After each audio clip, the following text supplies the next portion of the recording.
Pull up any estimate you've ever been handed and look at a single line. It seems like gibberish at first. A code, some letters, a number, a dollar amount. But every line item is built from the same 4 parts.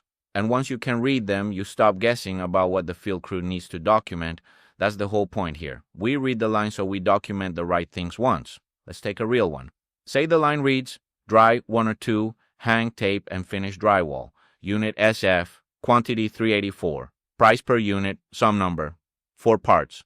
The code, dry plus a selector, tells you the category and the exact activity. Drywall, half inch, hang tape, and finish. Not just drywall, in general, the specific activity.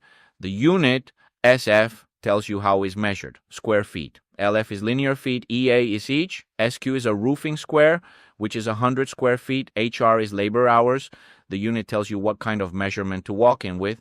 Then the quantity, 384 square feet. And here's the part that matters most to you. The price, you don't touch. The code, you don't invent. But the quantity traces straight back to a measurement somebody takes in the field. 384 square feet of wall is a length times a height. 24 feet of wall, 8 feet tall, that's 192, times 2 walls, 384. That number lives or dies on whether somebody actually measured that room and photographed it. So when I see SF, I know I need wall dimensions and photos. When I see SQ, I need roof planes. When I see LF, I need a run measured. That's where SketchEdge comes in, our free field app. You capture the length and height, you photograph the wall, and now the quantity on that line is backed by something real instead of a memory.